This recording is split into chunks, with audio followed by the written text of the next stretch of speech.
Cooking is one of the most essential skills to learn in life for a number of reasons. Because it improves your health and well-being, because it improves the quality of your life. Food is enjoyable, and because cooking your own food can really save your wallet too. It can save you money. Hi, everybody. My name is John Immel. I'm the director of, excuse me, Joyful Belly Ayurveda. This is what I look like. And today we're talking all about cooking, Ayurvedic cooking specifically. And today's talk is sponsored by the one-year course, Mastering Ayurveda Digestion and Nutrition. That's our 500-hour certification course in Ayurvedic food and Ayurvedic nutrition, and especially Ayurvedic digestive tract pathology. This is a fantastic course where we go deep into digestion and food, and you get tools and understanding of Ayurveda's process towards food to help yourself and your community with great digestion. So important to have good digestion and good nutrition. So we created the course to meet that need. This is a certification course where you can become a digestive health coach. So let's go over why cooking is important, and then I'm going to go over some of the basics for healthy Ayurvedic healthy Ayurvedic eating. Now, I see one person says, I cannot hear anything. Just if others can on the call echo, if you can hear the sound quality is good, let me know. Okay, great. So I hear others saying that they can hear well. Okay, good. Well, then let's keep going here. So I've said it already, cooking is one of the most important skills to learn in life because it helps your health, both in the prevention of disease, right? But that's not our only goal. Our goal is to feel great along the way. So we're not just trying to avert a Western medical disorder. We're trying to feel great every day of our life. But cooking and good cooking doesn't just increase the quality of life because of our health, but you get to taste and enjoy your artwork, your own creativity in the kitchen. I love to cook. I came to Ayurveda out of a love of cooking and digestive issues that I had from traveling. And Ayurveda was just a wonderful way to explore my artistic love for cooking. I know some people struggle with cooking. I know some people don't like cooking. But I want to challenge you, if you don't like cooking or think you don't like cooking, I want to just challenge you to think about the reasons why you don't like cooking. I mean, people love going to the movies, right? And they love enjoying a beautiful sunset or something that looks beautiful to the eyes. Well, the tongue is a wonderful sense organ. It's entertaining to taste food and getting to participate in the entertainment of another one of your senses. You know, good music, good food, beautiful things. These are a part of the basic ways that we enjoy life. And so some people don't like cooking because they're challenged by it, or they think that they don't have enough time for it. But I want you to, I'm going to ask you to think about your reason if you don't like cooking, and just challenge that. See if there isn't a way that you can find a better living through enjoying cooking and creativity and artwork in the kitchen. I said that cooking saves money. It's much cheaper than eating out, but a lot of people do eat out because they believe it saves them time. I'm going to challenge that notion a little bit too. But take a look here. Skillful cooking, being a good cook, is a great way to save time in your life. It takes a lot of time to go out to eat at a restaurant. It takes a lot of time if you're a bad cook. I know because I used to be a bad cook. When I was learning how to cook, I spent a lot more time in the kitchen than I do now. just knowing how to chop vegetables well, how to organize the cooking process can save you easily an hour a day. Think about that. An hour, 20 minutes a meal means an hour a day, 3 times a day. You know, if you cook for the next 50 years of your life, you're going to be saving around 18,000 hours. That's unbelievable. That could be up to 9 years of your salary. Learning how to cook well doesn't take a lot of time. Learning how to cook well, you know, if you invested 10 hours in learning how to cook well, that you would grow by leaps and bounds in your efficiency and tastiness of your food. So right there, even before we get to Ayurveda, I just want to motivate people to the benefits of cooking efficiently and knowing how to cook. For a few short hours in your life, you can save 18,000 hours of time. Unbelievable amount of of efficiency comes out of cooking well. In Ayurveda, cooking is regarded as sacred. Food is respected for its ability to sustain life.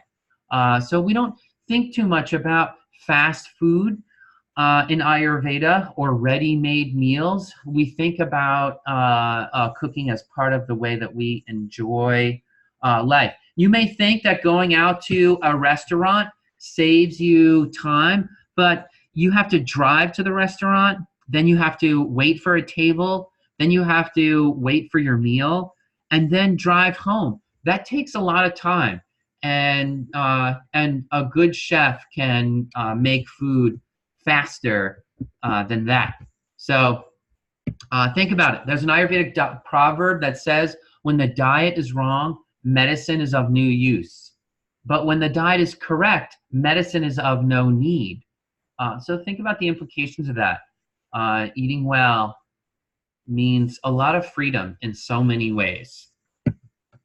The scope of today's talk is really big, right? How to design healing recipes and Ayurvedic cooking. I couldn't possibly cover it all in 1 hour, but I'm here to, whet your appetite for cooking, to plant some seeds, to give you some pointers, to get you started on a delicious, delicious journey, healing journey in your life.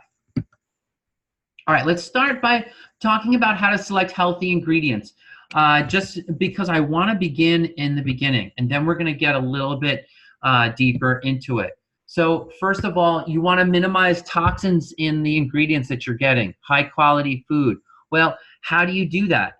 Of course, we all know organic, non-GMO food is the best way to minimize toxins, but that's not always possible depending on your budget. So what do you do from there?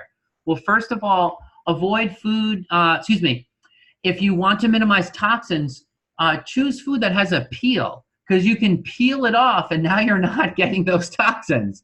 If your food is getting sprayed with a lot of toxins, you can just, if your food has a peel, you can peel them right off. So avocados and bananas are great examples of that. You peel them and throw out the peel. Then food that has an easily washable surface, like a tomato, you can generally wash the toxins off the surface. You can't really peel a tomato. I mean, you can, but it's hard. But you can wash a tomato really easily. What about a blackberry? You can't wash a blackberry very easily.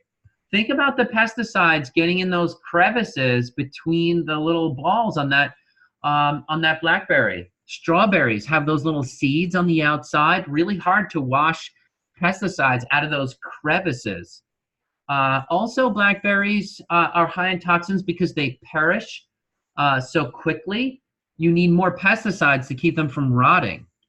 Certain food, the industry, the grower has to use a lot of pesticides on it just to keep them from spoiling, and blackberries are one of them.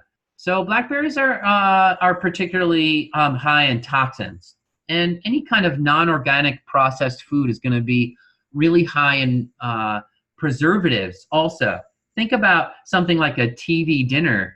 That would rot instantly if there were no preservatives in it. So you have a high amount of preservatives in foods like that, which increases your toxicity. I know probably most of you on the call today aren't eating TV dinners, but I'm just want to give you a sort of spectrum or a way to help you choose lower toxin, non-organic food if you're, if you can't just buy all organic. And I know a lot of people can't. How about selecting fresh ingredients? There's a few nuggets here to talk about too. Of course, the freshest food comes from your own garden. And I'm the type of person, I love living in, I have a small cottage home. I'm not one of these mansion kind of people. I have a small home. I like it. It's like a French cottage style home. I have a small plot of land, and I like that. I have like 15 fruit trees on my property. I'm not big in planting lettuce in my yard simply because it requires a lot of care and maintenance. Some people really love gardening, and so they'll plant those annuals. I plant perennials. I have 15 fruit trees on my very tiny, small property, like a tenth of an acre property, and I can fit 15 fruit trees on my property, and all kinds of other delicious herbs and things are on my property. It's amazing what you can produce with a really small plot of land. If you have no land at all and you live in an apartment building, you probably have a window. And if you have a window, you can plant a garden. So think about your windowsill garden. It's so enjoyable to be a caretaker of life. I think gardening gives so many benefits beyond just the fresh food you get to eat. You get to be a steward of life, a steward of creation. I have 4 kids, so I feel like a steward of life in my life, and I love taking care of people. That's why I became an Ayurveda practitioner. It's why I enjoy my kids, and it's why I enjoy those fruit trees on my property too. So think about that as a lifestyle, a fresh lifestyle. And I see people writing in container gardening, etc. I live in Asheville, North Carolina.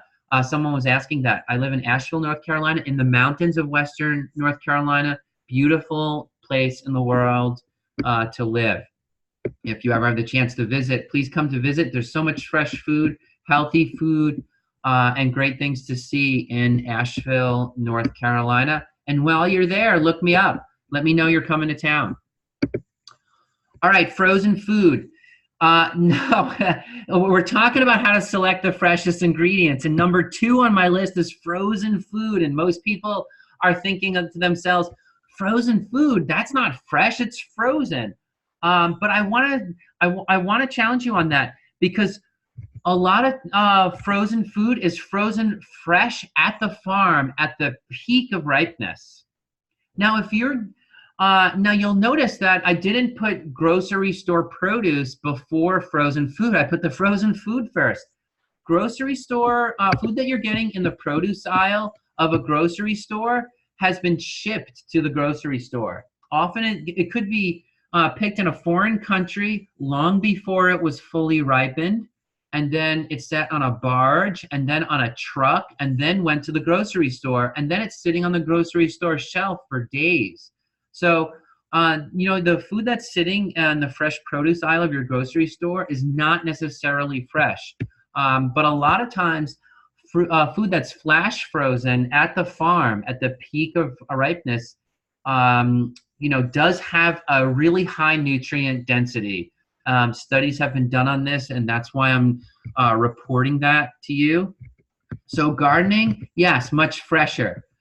Your local farmer's market, probably really fresh because it's picked within a few days of you purchasing it, of you buying it. Another thing, by the way, fresh produce may be sitting in your refrigerator shelf for a few days before you eat it, which the nutrient is degrading, and that doesn't happen with frozen food either. So just think about those differences and how long the so-called fresh produce is sitting before you actually eat it. But here we have a picture of a farmer's market, and the food's going to be really fresh from the farmer's market too. Try not to hoard a lot of vegetables and store them in your fridge for a long time. Just be thinking about stopping at the grocery store, even for a quick few minutes on your way home from work. Just in Europe, they do that. At the end of every day, you kind of pick up a few fresh things on the way home. And that's a really nice lifestyle. It's a really fresh lifestyle.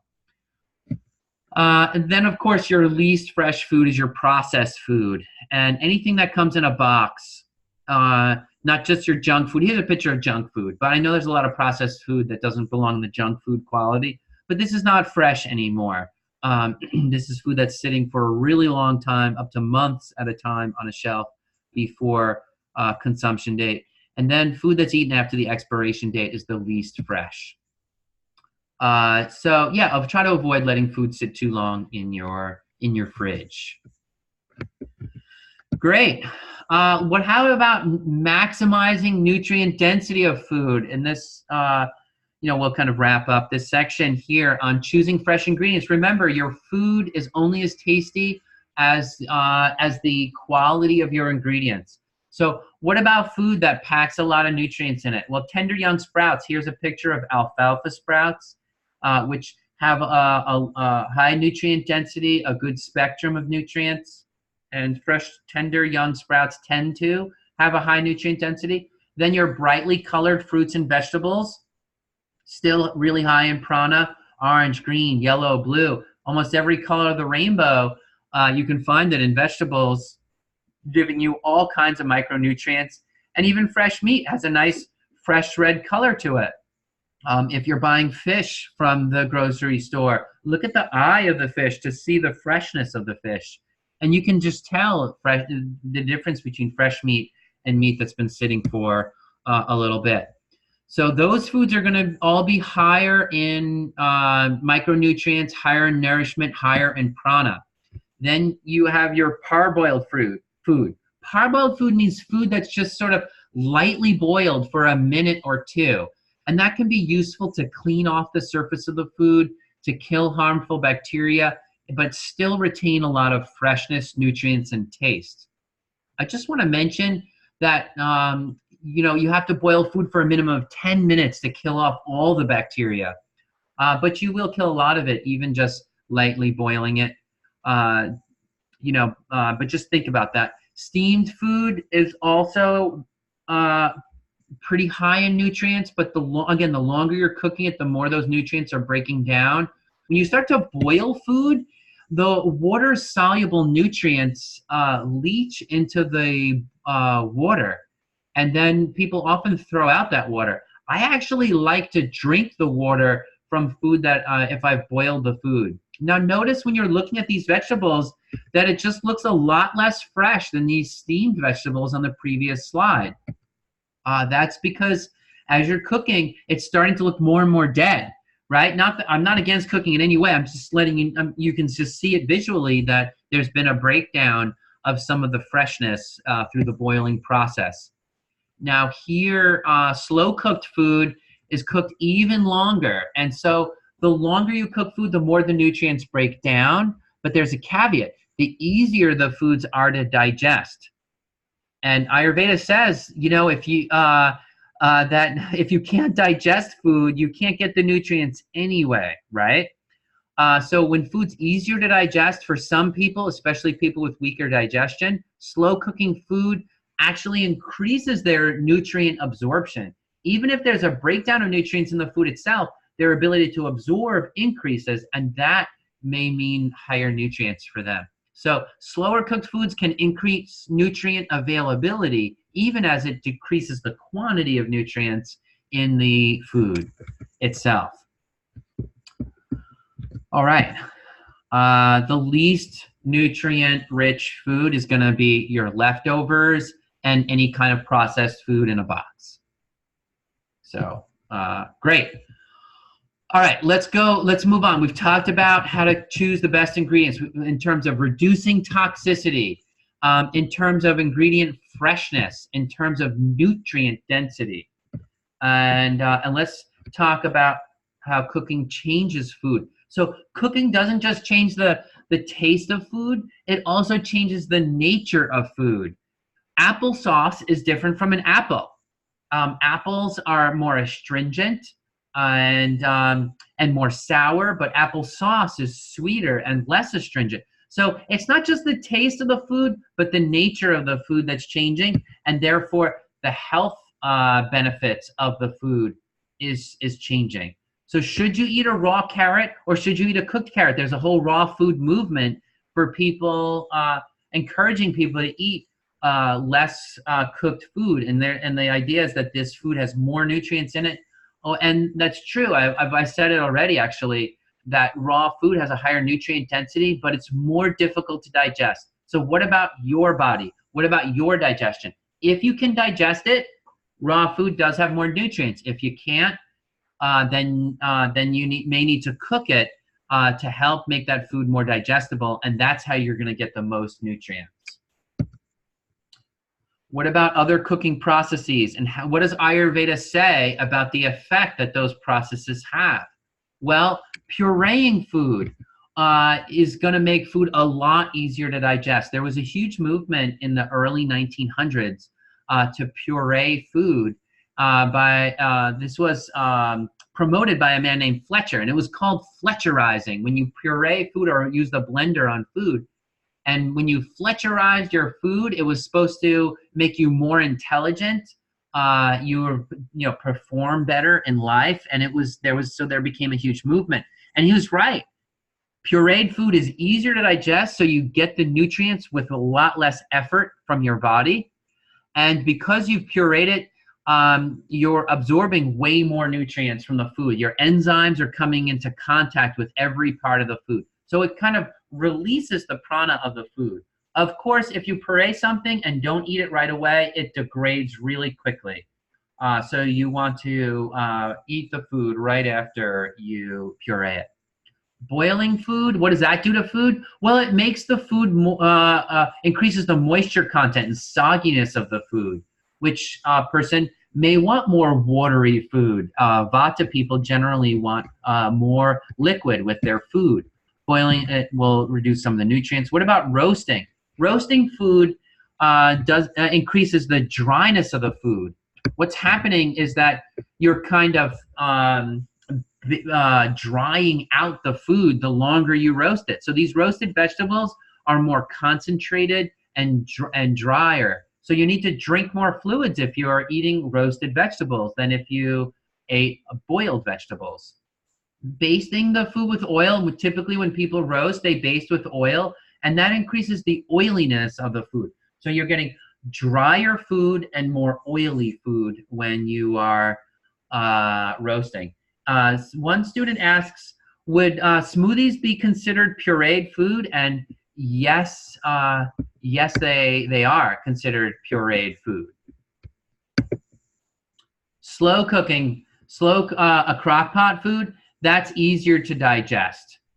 So if you are a person who has weaker digestion, use a crock pot, and that's going to be helpful. Be careful you don't overcook in a crock pot. I've done this many times in my life. I've made this mistake where I'll cook the food overnight and on a little too high of a temperature, and it's overcooked in the morning, and it kind of looks all brown and tastes like the tannins come out of the food when you overcook it, and it makes the food not taste so good. So be careful if you are crock potting food not to overcook it.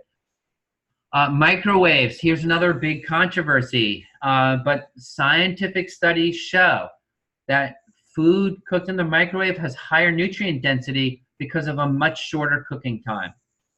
And then there were all these studies done by a Japanese doctor, Dr. Masaru, who he studied the energetics of water molecules from microwaving food, and he says no to microwaving food, that it changes the energetic quality of the food. That's a kind of more esoteric analysis, and so think about those scientific studies or what Dr. Masaru puts out. What are you comfortable with, and take it from there. Someone's asking, does Ayurveda recommend smoothies? I think smoothies are great. Yeah, why not? Just be eating that smoothie right away. I love making smoothie bowls in the morning.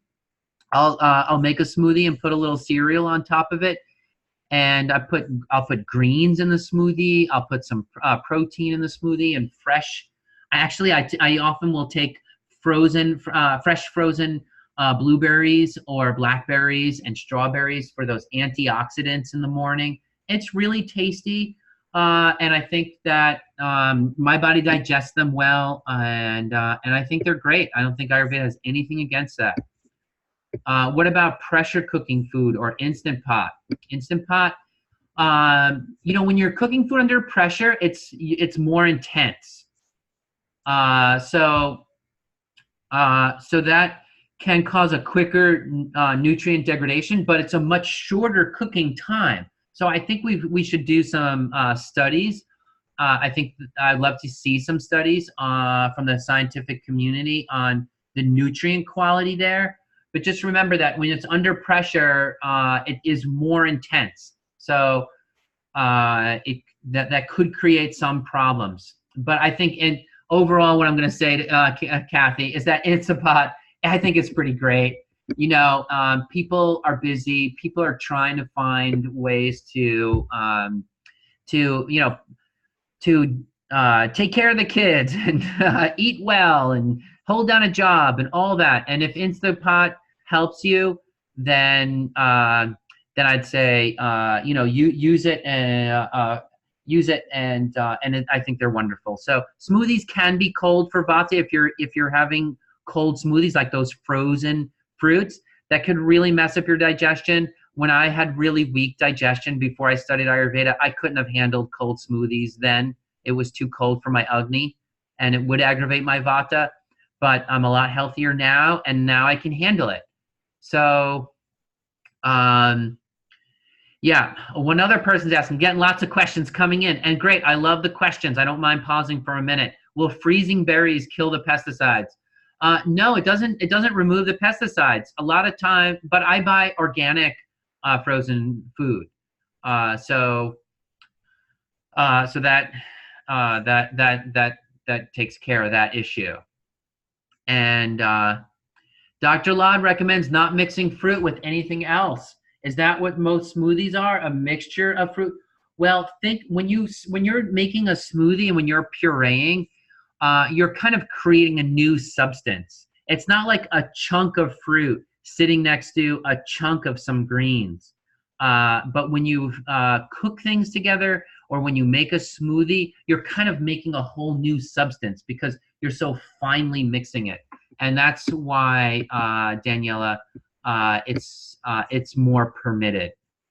Again, you really have to look at the individual's digestion. Now, one person's saying, can I remove those icons from the middle of the screen? Do they go away when I move the chat box? Because I think it's the chat box that is showing on the screen. Is it gone pretty much now, or at the bottom right? Let me see. It's not gone. Well, is everybody seeing something in the middle of the screen that's preventing you from? Okay, all right. Let me remove that. How about now? Sorry, everybody. All right, good. Let me remove those icons. Is it gone now? Let me know. It's still there? Bummer. I don't know what to do about that. I'm using a Zoom account. They should be gone. Let me see if I can do some other things to remove it.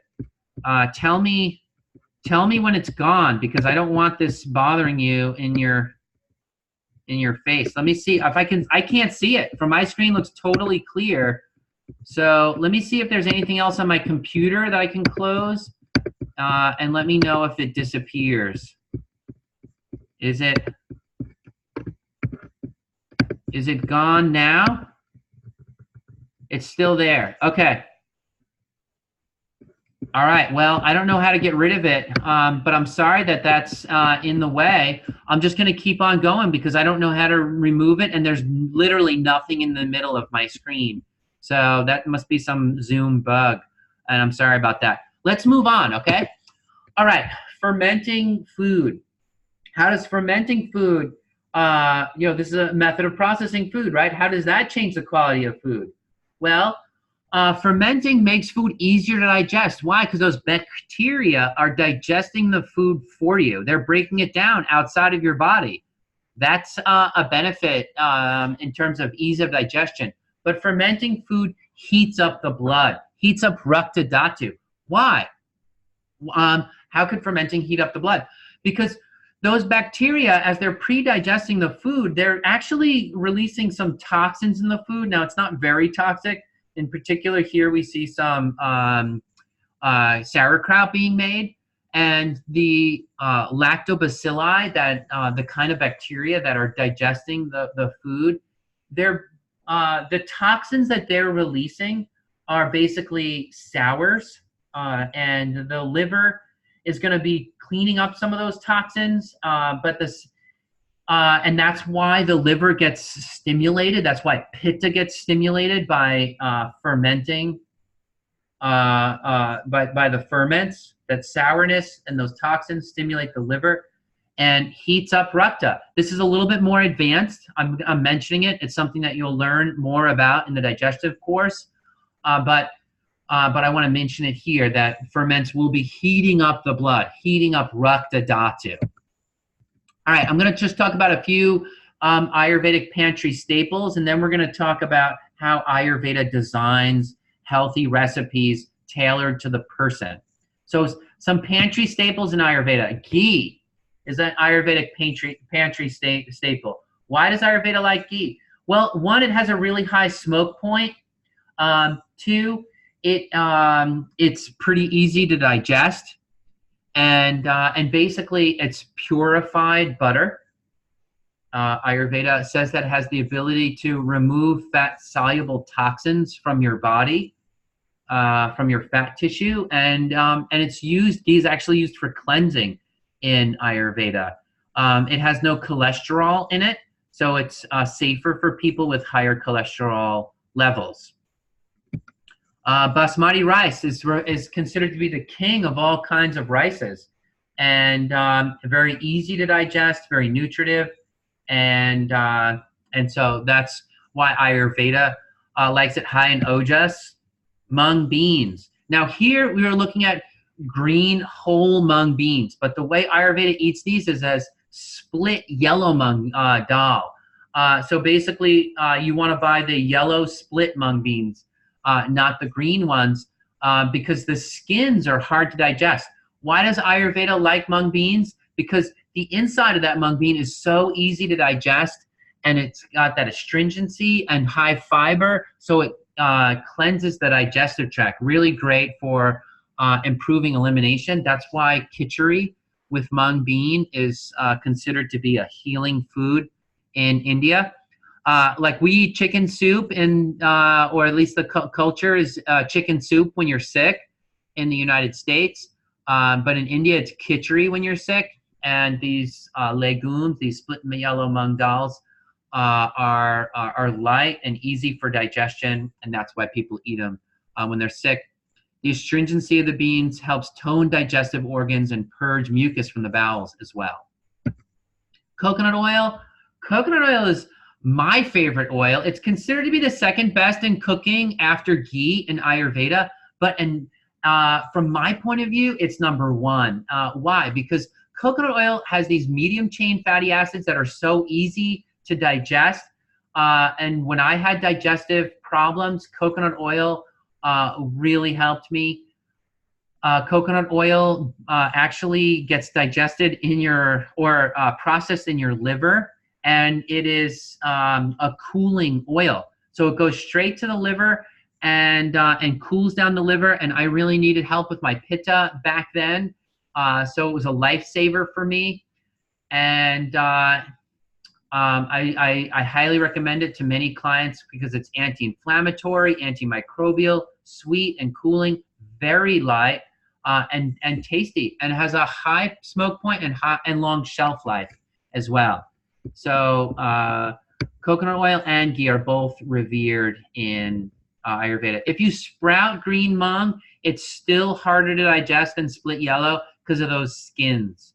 Anna was asking. Ghee is relatively tridoshic. In excess, it will aggravate kapha.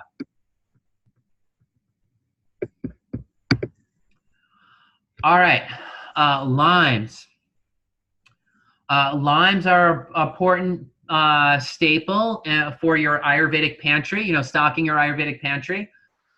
because it stimulates the secretion of saliva and digestive enzymes. In Ayurveda, a half an hour before a meal, they recommend a glass of water with a juice from a wedge of lime, a pinch of salt, and a little bit of ginger to spark your Agni. And those sours just get things moving.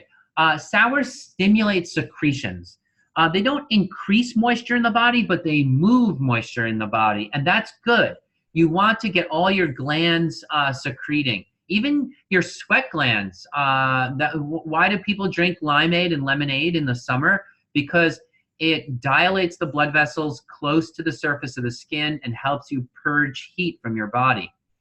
And also the sours from citrus fruits, from any sour at all actually, will stimulate release of bile from the gallbladder, which promotes efficient fat digestion. And it adds a refreshing burst of flavor to many meals. So limes are considered to be a staple. Of course, another staple is organic, fresh, seasonal vegetables and in tune with the season and the climate. Now, I just want to throw a curveball in there. Some food is kind of exactly what you need for the season, and some food is the exact opposite of what you need for the season. In other words, like a food that ripens in the middle of summer, the classical wisdom is that if it gets ripe in the summer, it must be good for the summer. And sometimes that actually works the exact opposite, because certain foods oppose the season and certain foods go with the season. Just think about, let me give a concrete example here, okay? Think about plants in the desert. Now, some foods, like some cactuses, are succulents, and they hold on to lots of moisture. And so they're kind of the opposite of the qualities of the desert, right? The desert's dry, but the cactus is really moist. And then if you look at other foods in the desert, like tumbleweed actually kind of mimics the desert. It goes along with the desert. It is adapted to be dry, just like the desert. So tumbleweed is like the desert in its dryness, and cactus is opposite of the desert. And so seasonal foods are similar. Sometimes they're exactly the right thing for the season, and sometimes they're the exact opposite of what's right for the season. Just think about that little curveball there when you're thinking of seasonal food. Okay, one person is saying yellow split dal is not lentils. There's yellow split yellow peas and split yellow mung dal, and so there's a few nuances there. So just make sure you're getting the split yellow mung dal for cleansing. All right, I don't have a slide here for it, but I should. Your spices, your basic spices, cumin, turmeric, are really classic spices. Ginger are classic spices that you should have in your Ayurvedic pantry. Your spices are your medicine cabinet. Cinnamon, black pepper, even oregano and thyme, even though they're not part of classical Ayurvedic cuisine, I think they're really important spices with really important qualities. So think about a full, the reason why I don't have it here is maybe because it's just, so much a part of Ayurveda that we forgot to mention it on the slides here. But your spices, so important. That's your medicine cabinet. Turmeric invigorates the blood and a strong vasodilator. Cumin, a relatively less heating digestive than something like cayenne pepper. So cumin really important as a digestive, as an aromatic digestive. Thyme and oregano, strong antimicrobials. Fennel seed, another more cooling, pitta pacifying, digestive, really important in Ayurveda. Mint, a strong aromatic, without too much pungency, really helpful. Aromatic spices are a whole, branch that you can study in cuisine and in Ayurveda for their unique medicinal qualities. So you're thinking about your pungent spices like black pepper and cayenne, your aromatic spices like mint, fennel, and cumin, and your spices like turmeric, which are kind of in a class all of its own, a really invigorating, heating spice. All right, I want to get to the next topic because it's really important. Hing. Someone's mentioning hing. Yeah, hing is another great, very hot aromatic spice. Really important for pitta. Can you use quality essential oils in place of fresh spices? If you know essential oils well and how to use them well, you can use them, but they're just different. They're not equivalent to the fresh spice, but they're pretty close. And yeah, if you know what you're doing, I'm not going to say no there, but you have to be pretty much an expert to take essential oils internally. You have to be really cautious with taking essential oils internally. So I'm going to say for the very knowledgeable person, yes, but be careful. Yeah, turmeric. Mike is saying how turmeric used to aggravate his pitta. I know people will. I will click on the slide here. Hopefully that just caused the icons to go away. If you overdo turmeric, it's going to cause a fight because turmeric really aggravates pitta and strong aggravates pitta and can make you aggravated and argumentative. All right, how to design recipes to heal yourself.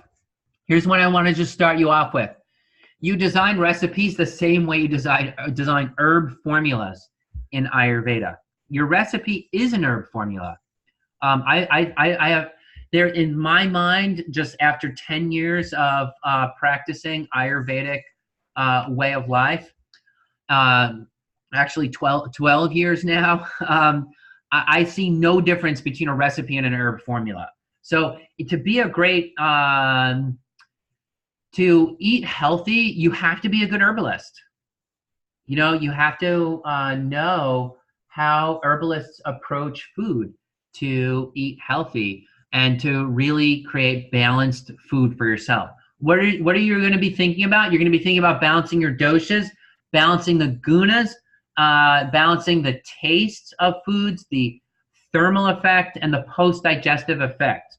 I know I'm just throwing out a lot of words there. I threw out several vocabulary words there, doshas and gunas and all that.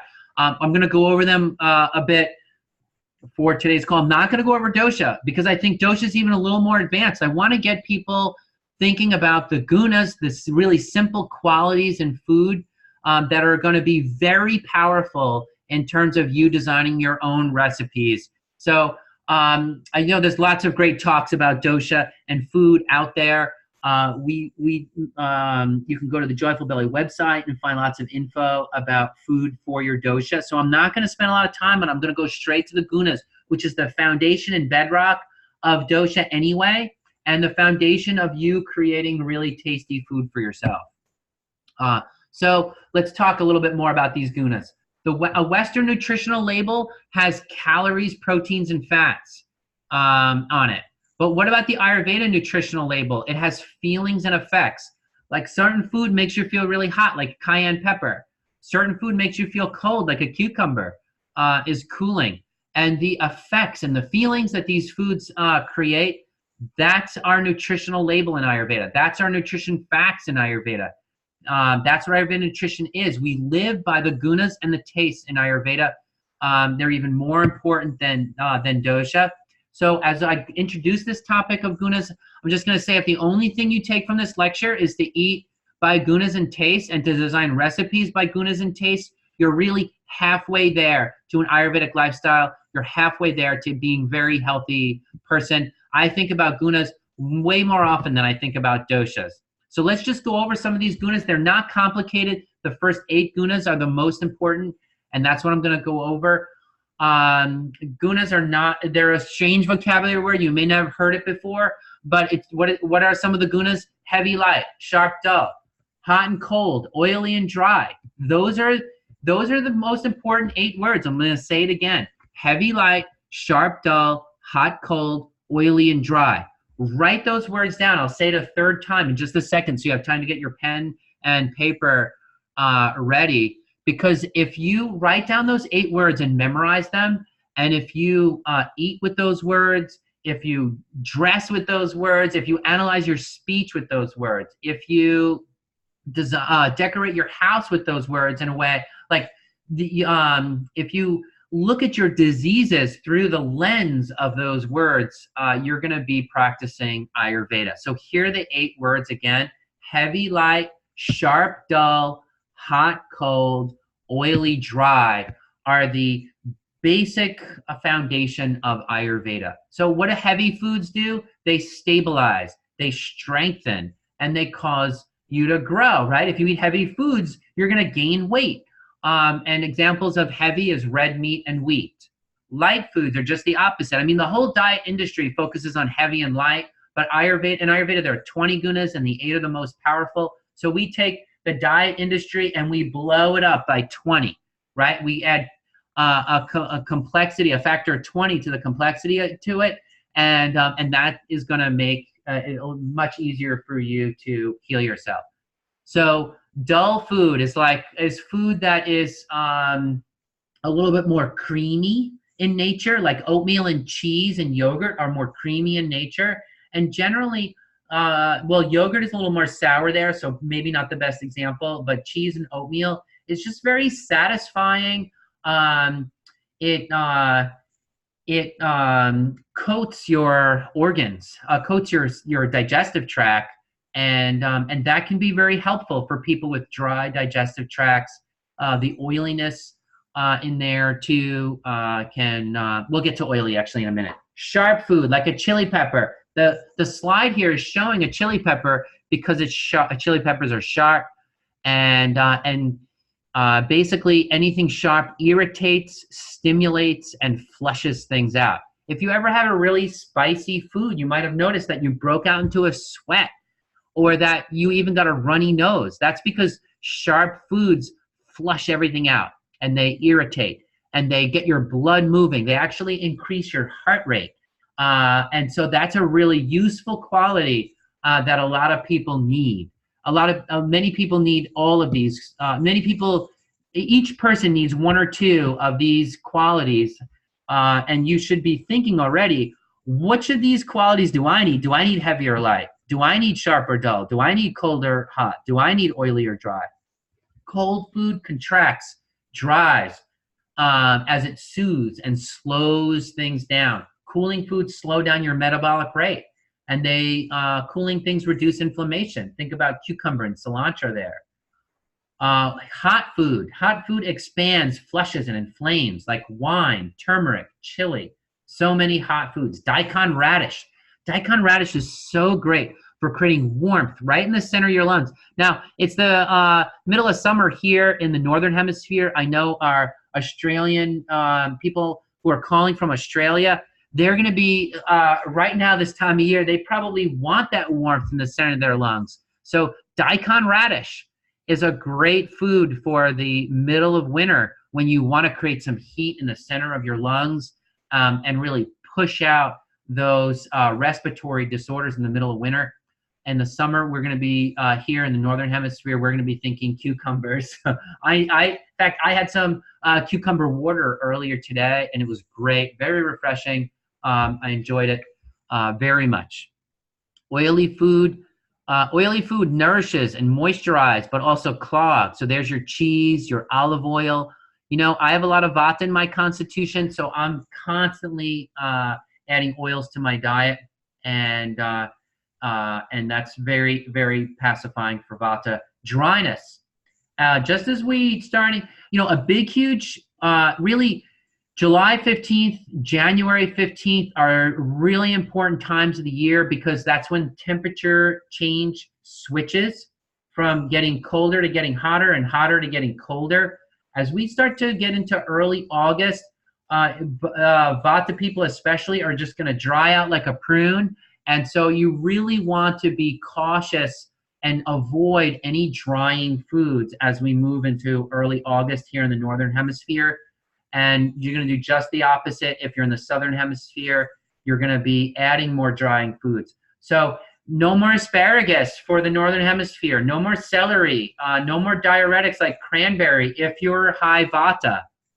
And if you're a kapha person, you're going to start cutting out the oils and the cheeses, and you're going to add the dryness if you're in the Southern Hemisphere.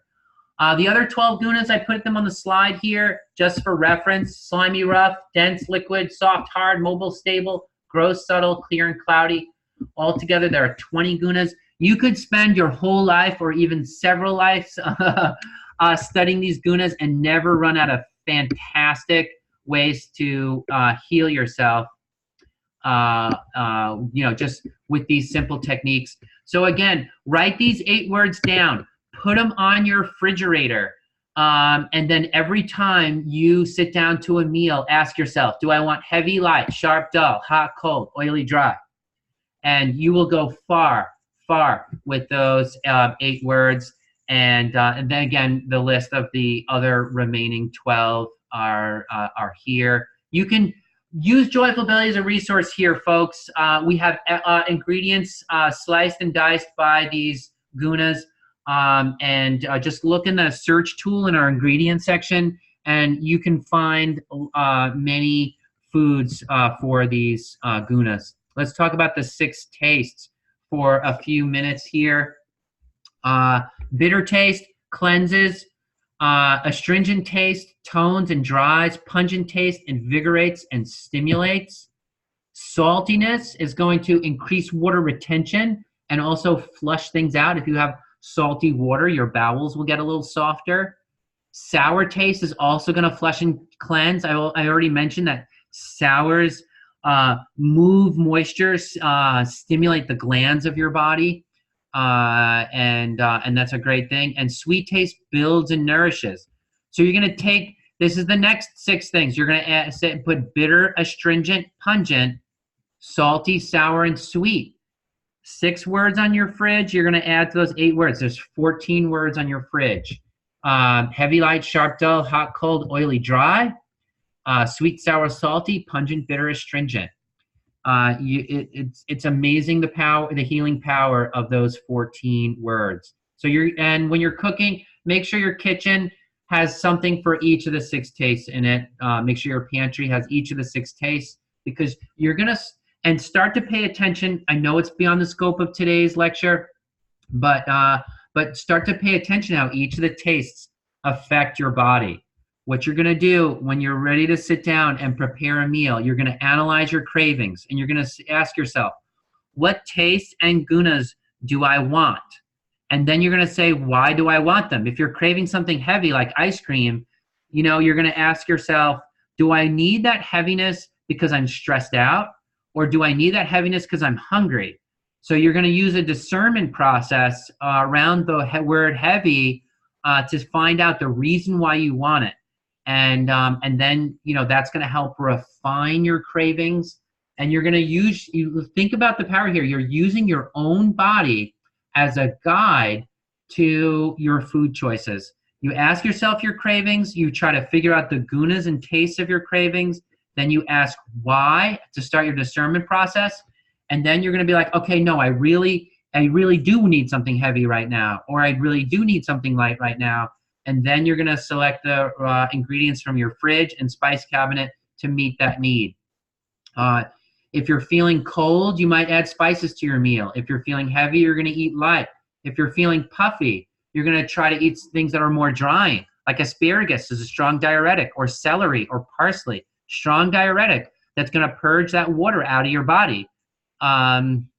If your skin is really dry, like a lot of people are going to get dry skin and constipation coming up in August, then already start now. Start including coconut oil in your food. It's really light, and you can move into ghee in September when the temperature starts cooling down a bit, and that's going to help avert that dry skin.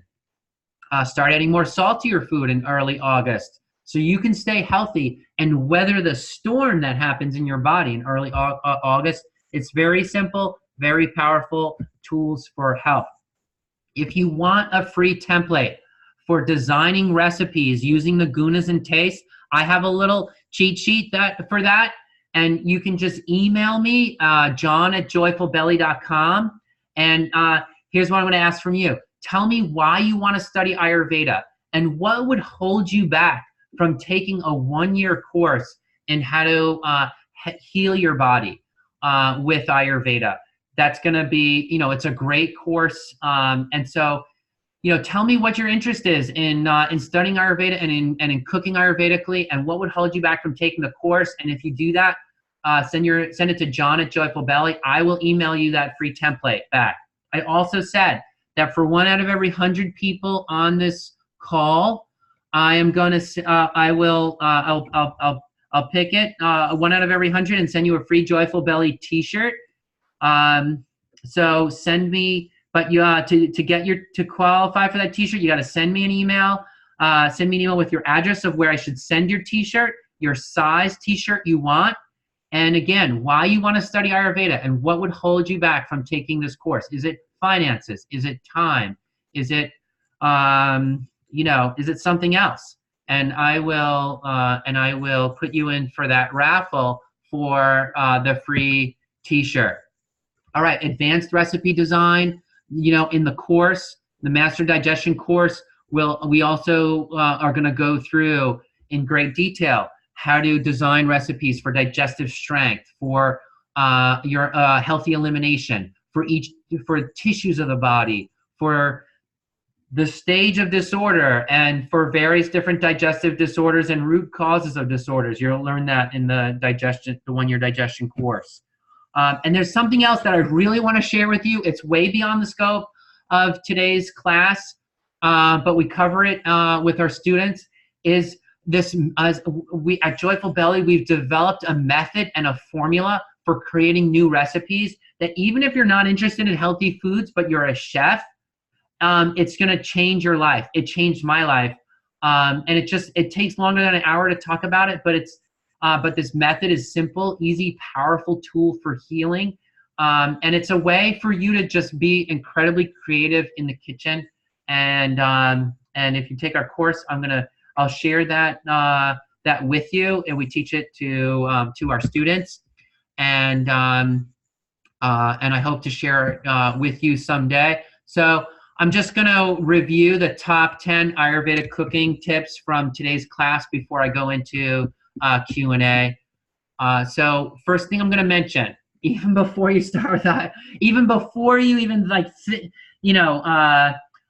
think about overcomplicating cooking, pull up a few quick YouTube videos about how to cut vegetables. I looked up how to cut carrots and how to peel carrots, how to peel potatoes, how to process your basic veggies. And I'm telling you, it saved me hours and hours and hours of time. An hour a day knowing how to cook, how to chop vegetables can save you up to an hour a day in the kitchen. It's a really great time saver. We talked about how to select healthy, fresh ingredients to minimize toxins, to have the freshest food, and to increase the nutrient quality of your food. I talked about some staples that we include in any Ayurvedic kitchen.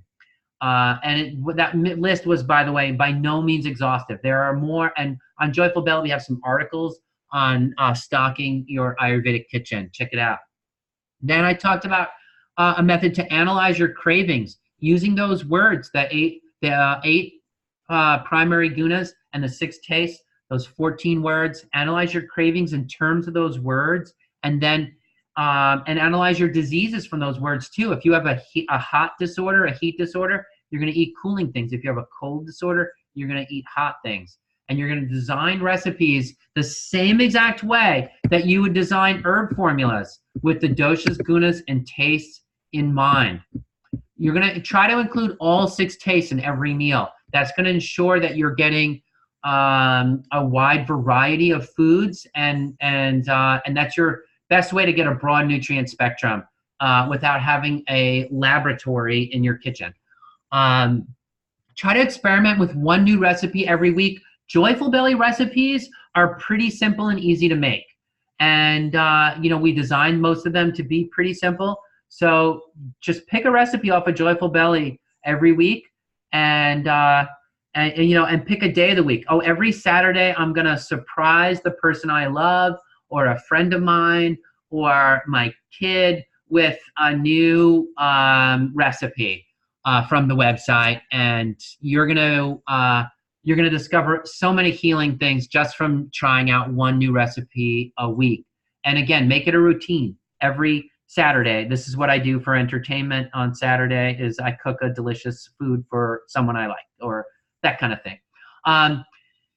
You can save time. By the way, I'm going to give you a save time tip. You can cook your breakfast, lunch, and dinner at the same time when you wake up in the morning. Eat the same thing for lunch and dinner. That's okay. I mean, obviously, if you can make every meal fresh, that's the best. But you know, I know you're juggling a lot in your life. I am too. So if you eat the same thing for lunch and dinner, that's okay. And so I'll sometimes wake up in the morning. I'll start my lunch and dinner, and then as soon as my lunch and dinner is on the stove and cooking, I make myself breakfast. Now I eat breakfast, and then I grab some the food for lunch, and I have all my cooking done for the day. The last tip I'm going to say is just don't forget, use frozen foods in a pinch. It's really easy to make a great meal with some frozen veggies, and they often have a higher nutrient content than fresh produce anyway, so don't feel guilty that it's not exactly fresh, not exactly, you know, picked from your garden, because they are pretty fresh. So if you want to learn more about Ayurvedic cooking, and if you want to go really deep with digestive tract pathology, consider the Mastering Ayurvedic Digestion and Nutrition course. It's a 500-hour course. It has 60 pre-recorded presentations, 90 live classes, and you'll develop a therapeutic protocol that you'll share with other students. And I'll give anyone on this call a $500 discount if you register for MID within the next 3 days. Just send me an email to claim that discount and register within 3 days. My email is john@joyfulbelly.com.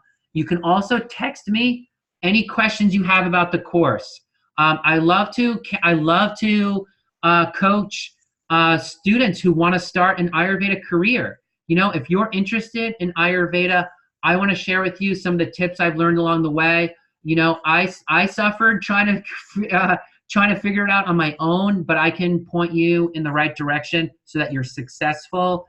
You know, you can take the course and feel confident that you will, you know, be able to reach an audience out there and market your services. There's a huge demand for Ayurveda, and I'm happy to coach you through. You know, if it's a financial obstacle to taking the course, or if it's a time crunch. I've coached many students on how to maximize their time, the usefulness of their time, and how to get through the course. It's a challenging course. I'm not going to say anything else. It's an investment. Anything great you want to do in your life is going to take an investment of time, and it's going to take an investment of money. But I've helped students get over those obstacles and find a way to make it happen. And I'm happy to counsel you. So text me. My number is 828-785-8213. And I'm in the USA, so that's country code 1 for those of you who are outside the USA. I do have WhatsApp for those outside the USA. So it's going to be +1 828-785-8213 for you if you're outside the USA. But feel free to text me. I'll text you back. I'll talk to you. If you just call me, I will. I probably won't pick up because I'm like often in a meeting or something like that. But if you text me, I'll get back to you as soon as I can, and I'm happy to help make your vision a reality. Take your dream and make it a reality. So thank you, everyone. I'm going to open the floor for Q&A. I hope you enjoyed learning this introduction to Ayurvedic cooking and Ayurvedic recipe design. It's a topic I'm hugely passionate about. Because I've always loved cooking. I started cooking when I was in 2nd grade, believe it or not. And I'm gonna put my number again in the chat box because I see some people had trouble writing it down quick enough.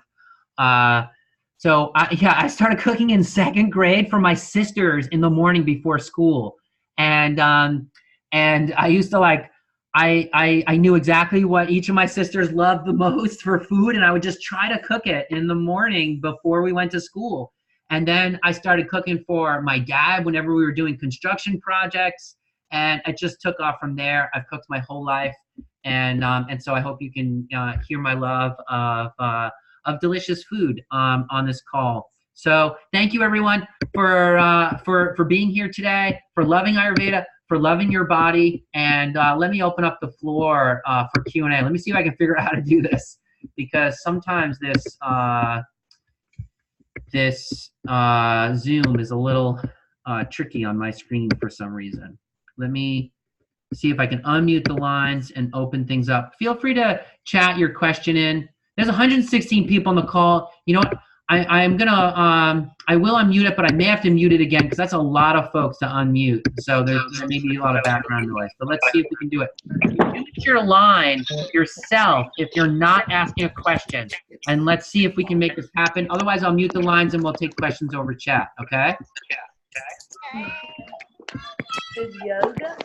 All right, good. And I hear kids in the background and all kinds of lovely folks. I've got 4 kids myself, and it's just always so much fun to hear the kids.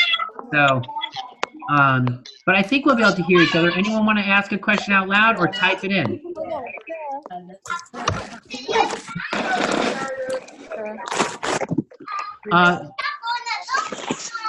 Has the phone number been entered? Yeah, I'll type it into the chat box again. 30s? No. Oh, it's going to one person only. Hold on. For some reason, I'm not able to type it to everyone. Let's see if I can. For some reason, it won't chat back. Let me say the number again. It's 828-785-8213. Any questions about cooking? I'll take any questions about cooking that you have, or Ayurvedic health. Do you recommend any food to prevent reflux? Yes, I do. Citrus fruits, lemons and limes are really helpful. They're actually acidic themselves, and so they help to reduce the acid in the stomach. Reflux has a few different flavors to it, Patricia. And I'm just going to say, it's a topic that we really went into very deeply. Let me mute the lines while I'm answering the question. Yeah, they really. I muted the lines, and I'm going to let you unmute yourself because there was just a lot of background noise. But for acid reflux, Joyful Belly has on it a really detailed article on acid reflux that just goes through all the nuance of it, because there's hiatal hernia, and there is that some people have that, and that's really different than poor digestion. But the most common case of acid reflux is poor digestion, and so you want to eat light, easy to digest foods, and with some mild digestives in them. But if you have a hiatal hernia, those digestives could aggravate it. So just read through that article on Joyful Belly. It's probably going to be the most detailed article on acid reflux you've ever read, and hopefully you'll learn a lot of good things from that. Is it okay to thaw frozen food, as someone else asked? Before cooking, you can thaw it, yeah, but I wouldn't thaw it and keep it in your fridge like that. I can't figure out how to get out of this now. I am, by the way, going to send a recording of the lecture. I see some people asking for a replay, but so I am going to send a replay of the course. Glass. Nothing wrong with glass. Mike is asking about glass. Nothing wrong with glass. Glass can actually be really helpful to help you avoid plastics with food. So I'll store food in the glass container. Yeah, and I recommend that. A kapha sensitive person, that makes it very difficult for you to eat fruits. Mike is saying to cook fruits. Pixel, if you can tell us what happens when you eat fruits. Does it, is it gassy, or is it the sugars in the fruit? You may just have to eat kapha pacifying fruits, by the way. There are plenty of kapha pacifying. You get a sore throat, so it's probably the sugar quality. in the food, in the fruit. So try kapha pacifying fruits. You can look up a list of them on Joyful Belly. But plums, I don't know, do plums give you a sore throat? You can maybe try adding some digestives with the fruit. But honestly, if the fruit really causes a problem for you, I would just avoid it altogether. You know, why suffer? Do you need the fruit? I mean, I think that you can there's so much other kinds of foods out there. If fruit really bothers you, then enjoy the incredible variety that remains in life. What about foods to accelerate metabolism? Yeah, I think any heating food will accelerate metabolism. So you can look on Joyful Belly and find a whole list. Any pungent spice, turmeric, and grapefruit. Grapefruit's one that improves metabolism. That's why it's contraindicated for people who are taking thyroid medicine, because it'll throw their thyroid medicine off. It's so powerful. What about if you are a vegan? If a vegan diet's healthy for you, then yeah, I mean, Ayurveda is not a one-size-fits-all diet, right? And so some people do great on a vegan diet, other people don't. If you're a vegan, just use the Gunas to analyze the vegan food that you eat. That's what I would suggest. I have lots of mucus in my nose and lungs all the time. What should I eat? Well, we have to find the source of that mucus. Is there toxins building up in the body? Do you have kapha blood that's too thick? Is there an infection somewhere in the body? So we'd have to look at the cause. But in general, you would eat a kapha pacifying diet, and you can use that daikon to create a little warmth in the respiratory tract and see if that helps. Cardamom is a really great mucus destroying spice, and so you can try that one out. Heidi says, thank you. This was a helpful introduction. Great, Heidi. I'm so glad I was able to help. What is the amount recommended of turmeric a day? It depends on the person. Vata people, maybe they're going to have 1/8 of a teaspoon of turmeric in a tea. A kapha person, they may go up to 1/4 teaspoon of turmeric in a tea, or even a little more. It depends on how much heat. You can always make turmeric even more potent with a little bit of black pepper, or even better, the Ayurvedic spice trikatu. I'll type in trikatu so everyone can see it. But a little pinch of black pepper or trikatu and turmeric really activates it, and that's what I would recommend. Protein supplements, how do they figure in Ayurveda? I mean, protein is protein. A protein supplement's usually not going to give you a lot of micronutrients, but it'll give you macronutrients. The fresh food is always best in Ayurveda, but fresh food is a protein supplement too, but if you're talking about a powder out of a box, just remember, you're not getting your micronutrients there. It's just a macronutrient, and it may not be full spectrum, etc. So think about that. What type of food helps rid the body of lipomas? You're going to do things that increase lekana quality. It's called lekana. I typed in the word. Oh, wait a second. It just went to one person. Hold on.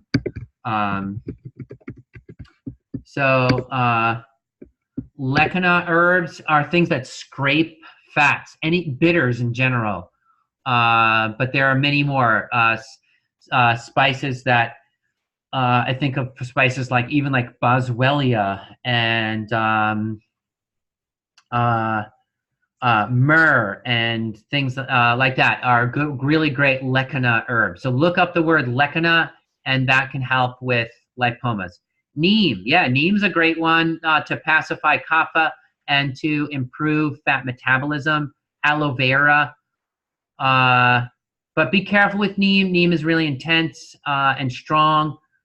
Wild edibles. Oh yeah, am I familiar with wild edibles, Mike? I used to lead, and I really just hope if somebody has some land that they can do this. Because I used to lead people through the national forest. I used to take a group every year of like 25 folks along the Appalachian Trail, and we would eat hundreds of herbs and wild edibles, because I love studying the local herbs of the Southeast Appalachian Mountains. And we used to teach people Ayurveda by taking them on wild herb walks. It's one of the best ways to learn Ayurveda because they're so potent and you can really feel the Ayurvedic effects of the herbs.